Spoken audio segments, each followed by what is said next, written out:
Hello everyone, स्वागत है आपका अपने यूट्यूब चैनल आरजे क्लासेस में। और मैं आपकी फ्रेंड। हम देखिए पॉलिटी में मौलिक अधिकार कर रहे हैं और हमने समानता के अधिकार अनुच्छेद 14 से 18 को बहुत अच्छे से क्लियर किया है। तो अगर आपने वो वीडियो नहीं देखी है तो ऊपर आई बटन में वो आपको वीडियो मिल जाएगी। आज हम सेकंड जो हमारा मौलिक अधिकार है स्वतंत्रता का अधिकार, जो कि अनुच्छेद 19 से लेकर 22 तक है, उसको जानेंगे अच्छे से। क्या क्या उसमें दे रखा है वो सभी चीज़ें हम देखेंगे। देखिए फ्रेंड्स, इजी वे में क्वेश्चंस अगर हम देखें तो आपको डायरेक्टली पूछ सकता है 19 में क्या है, 20 में क्या है, 21 में क्या है या 22 में क्या है। लेकिन आजकल सवाल जो हैं या जो क्वेश्चंस हैं वो स्टेटमेंट पे आते हैं, तो आपको कहीं ना कहीं इनका क्रम पूछ सकते हैं या इसके अंदर जो स्वतंत्रताएं दे रखी है अनुच्छेद 19 के अंदर वो पूछ सकते हैं कि उनका क्रम वाइज क्या है। तो चलिए हम अपना वीडियो स्टार्ट करते हैं। देखिए वीडियो ज़रूर छोटा होता है पर आपको पूरी जानकारी दी जाती है। तो जो वीडियो छोटे हैं और पूरी जानकारी मिल रही है तो इट मीन्स आपके लिए भी बहुत यूज़फुल है। तो चलिए आप ऐसे ही साथ बने रहिए।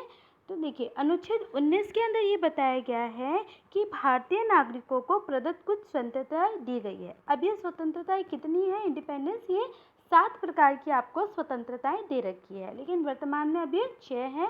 देखिए 19 फर्स्ट के अंदर हमें क्या दे रखा है, हमें दे रखा है प्रेस की अभिव्यक्ति की स्वतंत्रता। याद रखिएगा, जैसे ही आप पूछिए प्रेस की अभिव्यक्ति की स्वतंत्रता अनुच्छेद 19 1 के अंदर दे रखी है।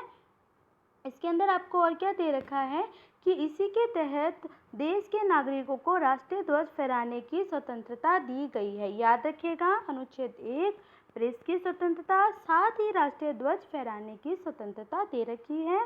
संविधान के प्रथम संशोधन जो हुआ था, अमेंडमेंट हुआ था 1951 के द्वारा, विचार और अभिव्यक्ति की स्वतंत्रता को सीमित कर दिया गया। राज्य सरकार की सुरक्षा, सार्वजनिक कानून व्यवस्थाएं, सदाचार, न्यायालय की अवमानना, विदेशी राज्य, इन सभी से जो कनेक्टेड है उसके अंदर आप अपनी सीमित व्यवस्थाएं रखते हैं, यानी सीमित स्वतंत्रताएं रखते हैं। याद रखिएगा, मोस्ट इम्पोर्टेंट प्रेस की स्वतंत्रता अनुच्छेद 1 के अंदर, दूसरी है राष्ट्रीय ध्वज फहराने की स्वतंत्रता, और विचार और अभिव्यक्ति की स्वतंत्रता को अमेंडमेंट जो 1951 में हुआ उसके अंदर सीमित कर दिया गया है।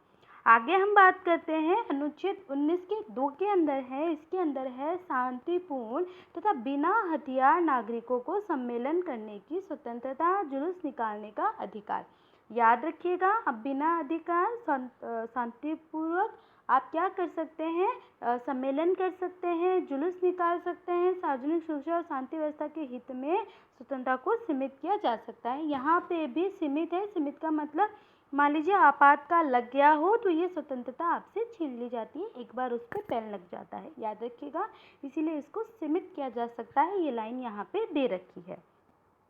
वापस से देखिए 19(2) के अंदर आपको बताया जाएगा हथियारों के नागरिकों, मतलब आपके पास हथियार नहीं होना चाहिए, शांतिपूर्ण रूप से आप क्या कर सके, सम्मेलन कर सकते हैं।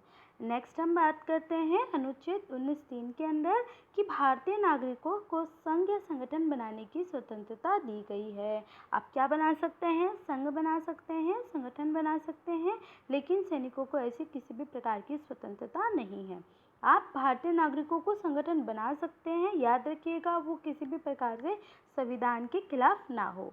अनुच्छेद 19(4) के अंदर देश में किसी भी क्षेत्र में स्वतंत्रतापूर्वक रहने या भ्रमण करने की स्वतंत्रता आपको दे रखी है। किसी भी क्षेत्र में स्थायी रूप से निवास, अब ये तो हट गया है ना जम्मू कश्मीर का, तो आप किसी भी देश के किसी भी भाग में आप स्थायी रूप से रह सकते हैं, ये अनुच्छेद 19(5) के अंदर है। अब देखिए ये बहुत अच्छे से आप क्लियर आउट करके रखिए कि अनुच्छेद 1 के अंदर क्या है। देखिए सबसे पहले हमें प्रेस की स्वतंत्रता मिलेगी, राष्ट्रीय ध्वज की स्वतंत्रता मिलेगी। सेकेंड हम क्या करेंगे, हमें संगठन करने की, जुलूस निकालने की स्वतंत्रता।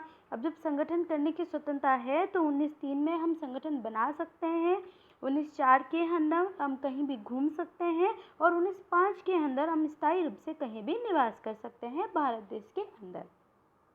अब हम बात करते हैं कोई भी व्यापार या कारोबार करने की स्वतंत्रता। देखिए 19(6) के अंदर दे रखी है कि आप कोई भी व्यापार कर सकते हैं, कोई भी कारोबार कर सकते हैं। अब यहाँ पे मैंने नोट लगा के आपको दे रखा है कि अनुच्छेद 19 आपातकाल के समय समाप्त होता है। यानी मान लीजिए राष्ट्रीय आपात लग चुका है, राष्ट्रपति शासन लग चुका है, तो ये जो आपका अनुच्छेद है वो एक प्रकार के लिए बैन हो जाएगा, एक बार के लिए समाप्त हो जाएगा अनुच्छेद 19।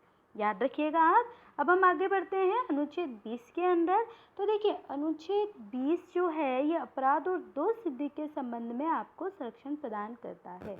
मोस्ट है अपराध और दोष सिद्धि के संबंध में। अब किस प्रकार से, देखिए हम कुछ पॉइंट्स से इसको जानते हैं कि किसी भी व्यक्ति को तब तक अपराधी नहीं माना जाएगा जब तक ये सिद्ध ना हो जाए कि उसने किसी कानून का उल्लंघन किया है, तब तक वो अपराधी नहीं है। सेकंड क्या कहता है, किसी व्यक्ति को किसी अपराध के लिए उससे अधिक दंड नहीं दिया जा सकता, यानी उसने जितना अपराध किया है उससे ज़्यादा आप दंड नहीं दे सकते, उसी तक आपको दंड देना होगा। थर्ड है, किसी व्यक्ति को एक ही अपराध के लिए एक बार से अधिक दंडित नहीं किया जा सकता। आपने उसको एक बार दंड दे दिया, उसके बाद उसी अपराध के लिए आप उसे दोबारा दंड नहीं दे सकते।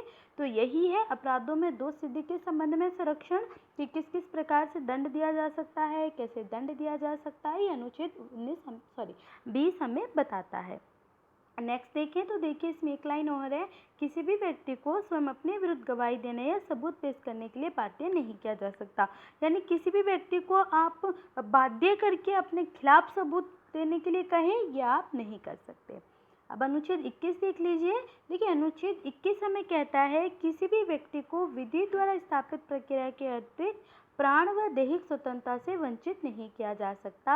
यानी किसी भी प्रकार से उसके प्राणों की रक्षा करनी होगी, चाहे फिर वो आपातकाल ही क्यों ना हो, आंतरिक यानी प्राण और दैहिक स्वतंत्रता से आपको कभी भी वंचित नहीं किया जाएगा। इसीलिए तो आत्महत्या को क्या माना गया है, अपराध माना गया है। तो अनुच्छेद 21 हमें प्राण और आत्मदैहिक स्वतंत्रता देता है, उससे वंचित हमें नहीं करता है। एक अमेंडमेंट किया गया इसके अंदर, देखिए 86वें जो संविधान संशोधन है 2002 के अंदर 6 से 14 वर्ष के बालक को अनिवार्य रूप से शिक्षा प्रदान का अधिकार यहाँ दिया गया।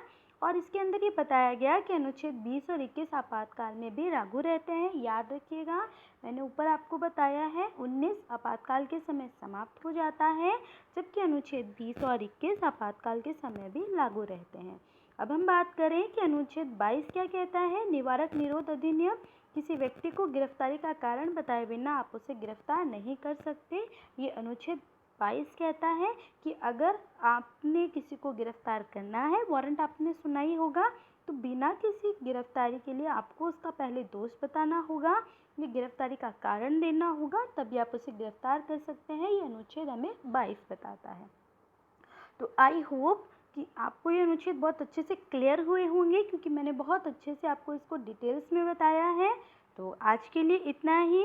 अगर आप हमारे चैनल पे नए हैं तो प्लीज़ चैनल को सब्सक्राइब कीजिएगा, लाइक कीजिएगा, शेयर कीजिएगा। Thank you.